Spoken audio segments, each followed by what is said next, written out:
अनूप पूछ रहे मैंने अर्बन क्रूजर को शॉर्टलिस्ट किया है टॉप मॉडल या फिर ऑटोमेटिक या फिर मैं अमेज डीजल पेट्रोल सीवीटी इन दोनों में से अटक गया हूँ और पर्सनल इंटरेस्ट इन्हीं दोनों कारों पर है।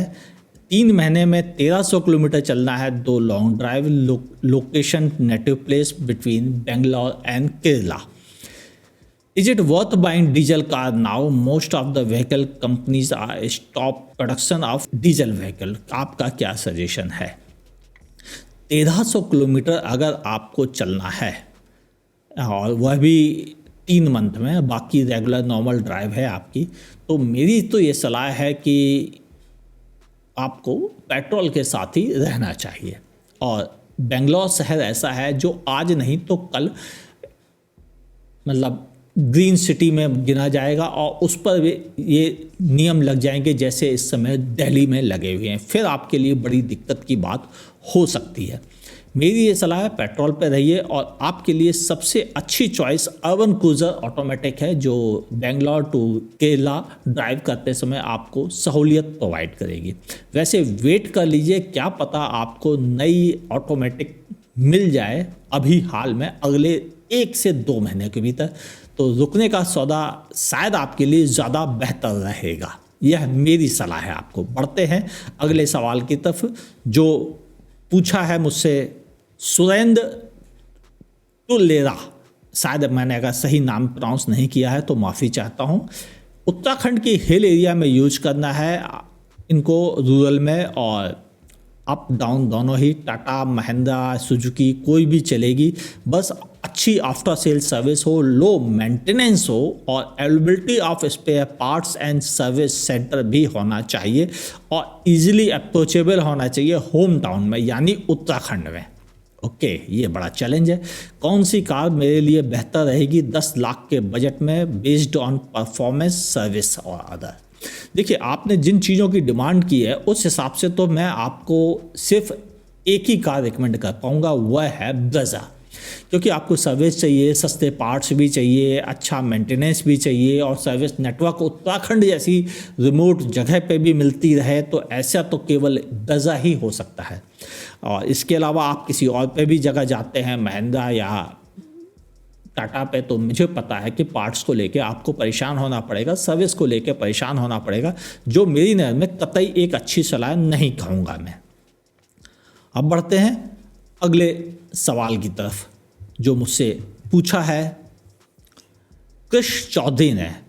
सर, वो ये इनका सवाल जो था वो एक्चुअल में एक मेरे लाइव सेशन को लेके है कि मैं आपसे डिसएग्री करता हूँ। 85 टोटल सेल मैनुअल की है अभी भी, और जबकि 15% ऑटोमेटिक की है। और इनका ये कहना था कि ऑटोमेटिक की सेल अभी भी कम है क्योंकि मैनुअल ख़राब ही नहीं होता है। मुझे नहीं पता कृष्ण किस जहान में रहते हैं कि मैनुअल ख़राब ही नहीं होता है, ये भी इनकी सोच गलत है। और मैं आपको बताऊं, मेरे एक मिलने वाले हैं, उनकी मैनुअल कार रियली परेशान कर रही है। तो मैनुअल भी खूब ख़राब होते हैं, उनके क्लच भी ख़राब होते हैं। क्लच को ख़राब होने की सबसे ज़्यादा कंप्लेंट्स हैं इंडियन मार्केट में, शायद इनको यह खबर नहीं है कृष्ण।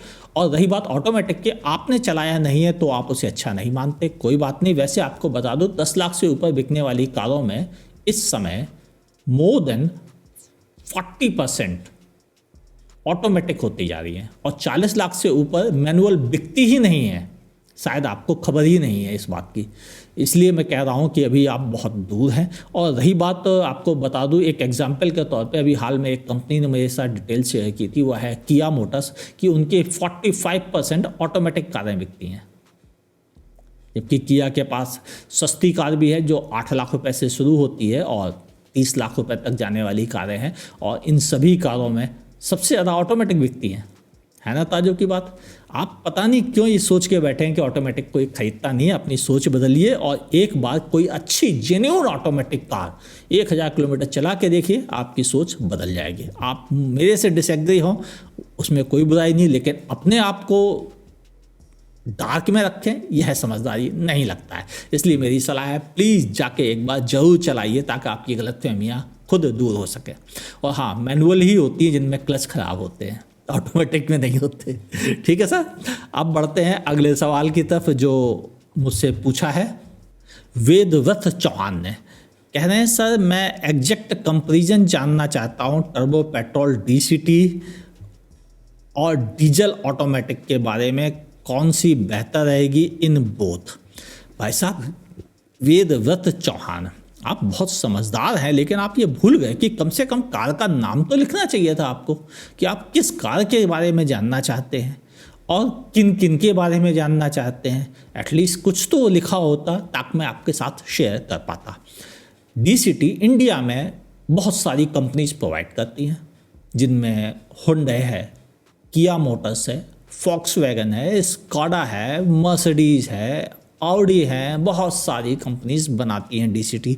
और डीजल ऑटोमेटिक भी इंडिया में बहुत सारी कंपनीज देती हैं, जैसे टाटा देती है तो वह हुंडई का देता है। और इसके अलावा अगर आप महिंद्रा की गाड़ियों में देते हैं तो वह भी अब लेटेस्ट हुंडई के ही ऑटोमेटिक उसमें आ रहे हैं। हुंडई खुद भी दे रहा है, किया भी दे रहा है, इसके अलावा और भी सभी बड़े मैन्युफैक्चरर्स दे रहे हैं ऑलरेडी टॉर्क कन्वर्टर। तो ऐसा कुछ नया नहीं है, लेकिन कम से कम एटलीस्ट कार का नाम लिखते, कंपनी का नाम लिखते और आप अपनी रिक्वायरमेंट लिखते तो मैं आपको बता पाता इन दोनों में से कौन सा आपकी कंडीशन पर बेहतर रहेगा।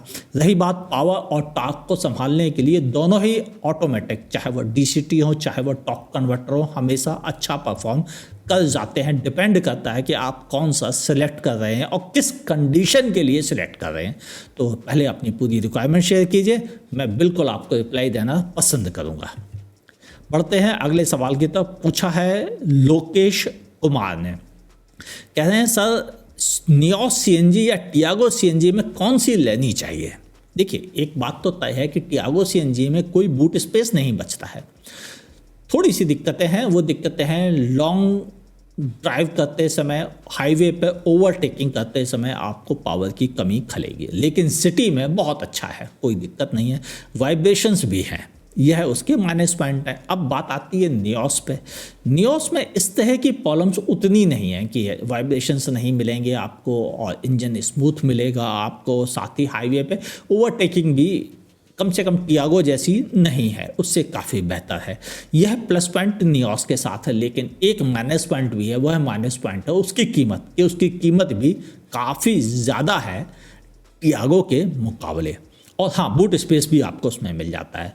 अगर आप ज़्यादा पैसे खर्च कर सकते हैं तो आंख बंद कीजिए, नियोस सीएनजी पे जाइए। अगर ज़्यादा खर्च नहीं कर सकते तो टियागो एक रियली बेहतरीन ऑप्शन है। ओके सर, बढ़ते हैं अगले सवाल की तरफ। पूछा है तत्मिन ने, कह रहे हैं सर आज के दौर में 10 लाख रुपए से नीचे की कार इनको चाहिए और यह किसी भी ब्रांड के लिए तैयार है, बस इनकी रिक्वायरमेंट है गुड राइड क्वालिटी होनी चाहिए। बेंगलोर सिटी में मैक्सिमम चलना है 70% लॉन्ग ड्राइव पर, 5 लोगों के साथ पेट्रोल प्लान कर रहे हैं अगले 2 महीनों के लिए। हालांकि अगले 2 महीनों में बलेनो भी लॉन्च होने वाली है, जो अभी इसी फरवरी के लास्ट में लॉन्च हो जाएगी। लेकिन फिर भी मैं आपसे कहूँगा कि आपको सीधे जाकर i20 की टेस्ट ड्राइव करनी चाहिए 1.2 लीटर इंजन के साथ, वह आपकी कंडीशन में बिल्कुल परफेक्ट लगता है। बढ़ते हैं अगले सवाल की तरफ।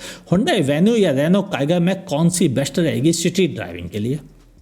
टाइगर के मुकाबले वेन्यू कहीं ज़्यादा सिटी ओरिएंटेड कार है और उसका लाइट स्टीयरिंग होना उसके पक्ष में जाता है, इसलिए मेरा मानना है कि आपको वेन्यू ही कंसीडर करनी चाहिए। बढ़ते हैं अगले सवाल की तरफ। पूछा है किंग हैरी रावत ने, वाह क्या नाम है। इनका कहना है उत्तराखंड के रहने वाले हैं, दिल्ली में एनसीआर में रहते हैं, 8 लाख का बजट है, रिक्वायरमेंट है इनकी इकोनॉमिक होनी चाहिए कार और कैरी लगेज भी कर सके, सेफ्टी भी होनी चाहिए, दिल्ली में वीकेंड राइड के लिए केवल चाहिए।